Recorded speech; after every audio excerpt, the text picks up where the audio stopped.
साथ उम्मीद करता हूँ कि माय वाइफ इज डाजी की तरह आपको ये सीरीज भी बहुत ज्यादा पसंद आएगी। वीडियो अच्छी लगे तो कमेंट करके बताना मत भूलिएगा। चैनल को सब्सक्राइब नहीं किया तो चैनल को सब्सक्राइब कर दें, वीडियो को लाइक और शेयर कर दें। शुक्रिया।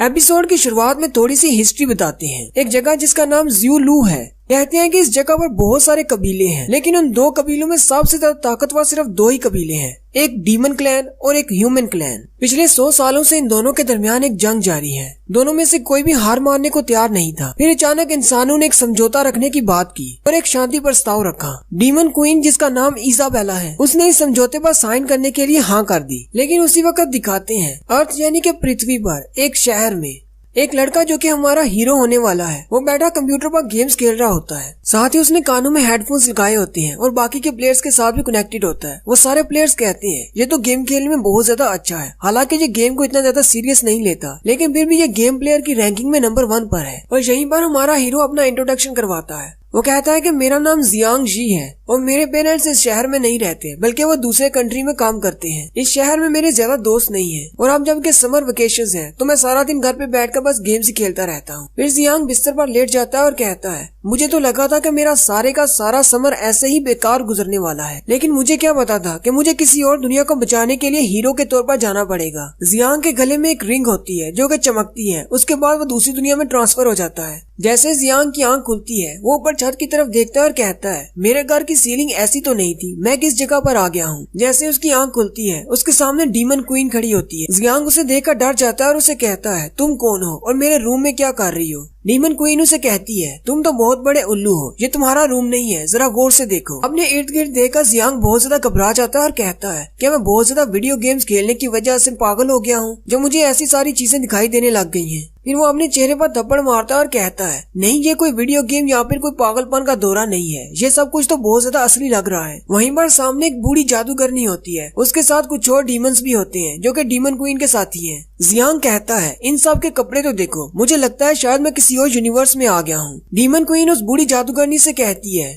क्या आपको वाकई में लगता है कि भविष्यवाणी के मुताबिक यही वो लड़का है जिसे हमने यहाँ पर बुलाना था। बूढ़ी जादूगरनी डीमन क्वीन से कहती है उस पुरानी भविष्यवाणी के मुताबिक जिस भी लड़के के पास वो जादुई रिंग होगी जैसी कि क्वीन के पास है, वही लड़का हमें बचाने के लिए यहाँ पर आएगा। जियांग उनसे कहता है कि तुम लोग किस मैजिक रिंग की बात कर रहे हो, कहीं तुम इस रिंग की बात तो नहीं कर रहे जो मैंने अपने गले में पहनी हुई है। डीमन क्वीन उसे कहती है हाँ बिल्कुल, हम लोग इसी मैजिक रिंग की बात कर रहे हैं। उसी वक्त डीमन क्वीन उसे अपने हाथ में दिखाती है। उसने अपनी उंगली में वो मैजिक रिंग पहनी होती है। उन दोनों की रिंग सेम होती है। डीमन क्वीन आगे बढ़ती है और जियांग को गले से पकड़कर कहती है अगर तुम ही वो भविष्यवाणी वाले हीरो हो तो तुम्हारे अंदर से मुझे मैजिक की स्मेल क्यों नहीं आ रही। तुम्हारे पास तो जरा बराबर भी मैजिक नहीं है और इसके अलावा तुम ना तो कोई डीमन हो, तुम तो एक इंसान हो। जियांग उसे कहता है कि मुझे तुम्हारी किसी भी बात की समझ नहीं आ रही, ये वाली रिंग तो मैंने गली में एक ठेले वाले से खरीदी थी। डीमन क्वीन उसकी बात सुनकर हैरान हो जाती है और उसे कहती है क्या तुमने इस रिंग को खरीदा था। फिर वह जादूगरनी से कहती है कहीं हमारे समनिंग स्पेल के साथ कोई गड़बड़ तो नहीं हुई, हमने किसी गलत बंदे को बुला लिया है।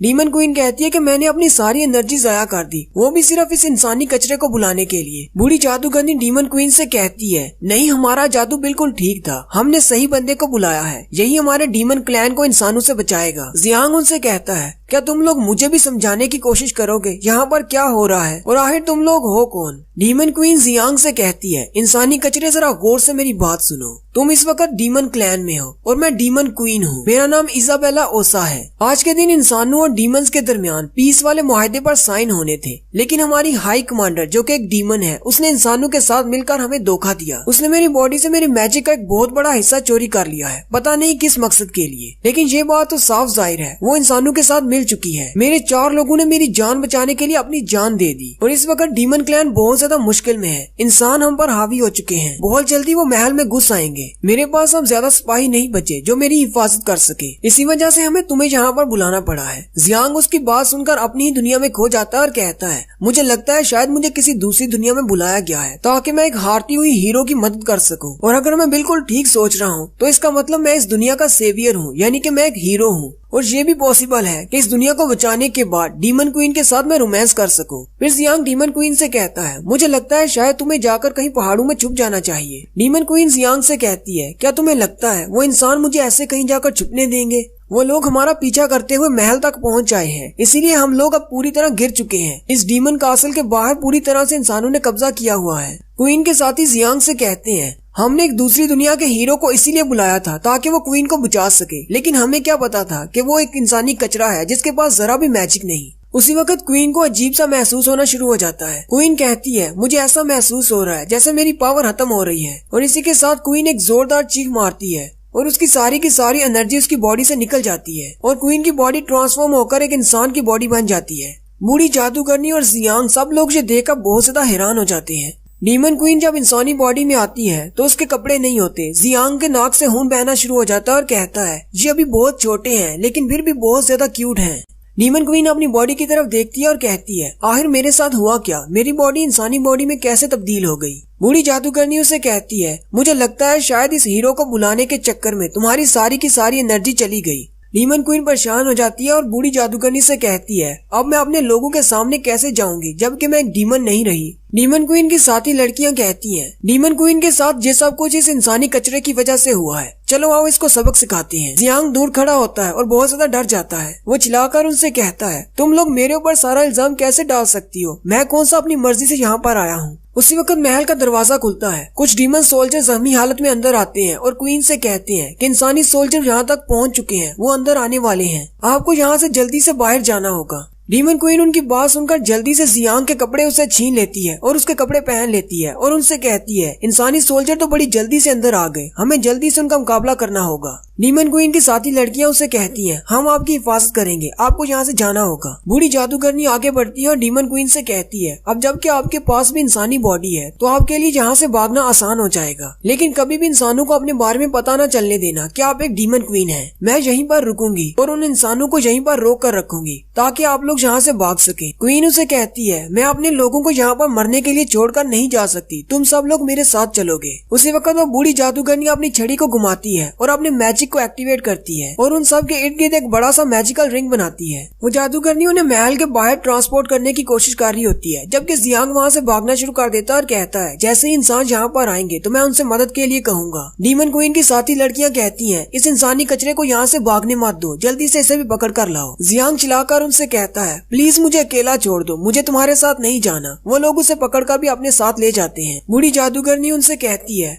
मैं डीमन किंग्स की 5 जनरेशन तक उनको सर्व करती रही हूँ, आज मुझे आखिरी मौका दें कि मैं अपनी क्वीन को बचा सकूं। और साथ ही वो अपने मैजिक से उनको ट्रांसपोर्ट कर देती है। उसी वक्त महल का दरवाजा तोड़कर इंसानी सोल्जर भी अंदर दाखिल हो जाते हैं। इंसानों की आर्मी को लीड करने वाले शख्स का नाम होता है टोरस एंगस, जो कि रीजेंट है। रीजेंट यानी कि किंग की जगह पर किंग का काम कर रहे हैं, क्योंकि किंग अभी छोटे हैं। किंग की उम्र कम होने की वजह से रीजेंट उसकी जगह पर सारे फैसले करते हैं। रीजेंट जादूगरनी से पूछते हैं, डीमन क्वीन कहाँ पर है? बूढ़ी जादूगरनी आगे से मुस्कुराना शुरू कर देती है। उसी वक्त डीमन क्वीन के महल के बाहर दिखाते हैं कि वो लोग वहाँ पर ट्रांसफर होते हैं, जो कि महल से ज्यादा दूर नहीं होता। क्वीन के साथी कहते हैं कि हम लोग अपने महल से ज्यादा दूर नहीं, वो देखो सामने हमारा महल है। इंसानी सोल्जर यहाँ आसपास ही होंगे, हमें जल्दी से यहाँ से निकलना होगा। क्वीन के साथी उसे कहते हैं, हमारे पास अपने मरे हुए साथियों पर रोने का वक्त नहीं है। क्वीन उसे कहती है, मैं इतनी कमजोर नहीं हूँ कि ऐसे वक्त पर रोना शुरू कर दूं, लेकिन मैं वादा करती हूँ कि अपने सारे सोल्जर्स की मौत का बदला लूंगी। फिर वो लोग वहाँ से आगे बढ़ते हैं, लेकिन उसी वक्त एक सोल्जर ऊपर से खड़ा उनको देख रहा होता है। वो बाकी के सोल्जर्स को बताता है। वो सारे सोल्जर्स वहाँ पर आ जाते हैं और कहते हैं, हमने बाकी के सारे डीमंस को भी ढूंढ लिया। और वो वहीं से तीर चलाते हैं, जो कि डीमन क्वीन की एक साथी को लगता है। जियांग से देखकर बहुत ज्यादा घबरा जाता है और उसे कहता है, तुम्हारी बॉडी से तो खून निकल रहा है। वो जख्मी लड़की उसे कहती है, इंसानों ने हमें ढूंढ लिया। उसी वक्त उन पर तीरों की बरसात होना शुरू हो जाती है। इंसान उन पर हमला कर देते हैं। डीमन क्वीन के साथ जो लड़कियां होती हैं, वो उसे कहती हैं, आप इस हीरो को लेकर यहाँ से चली जाएं,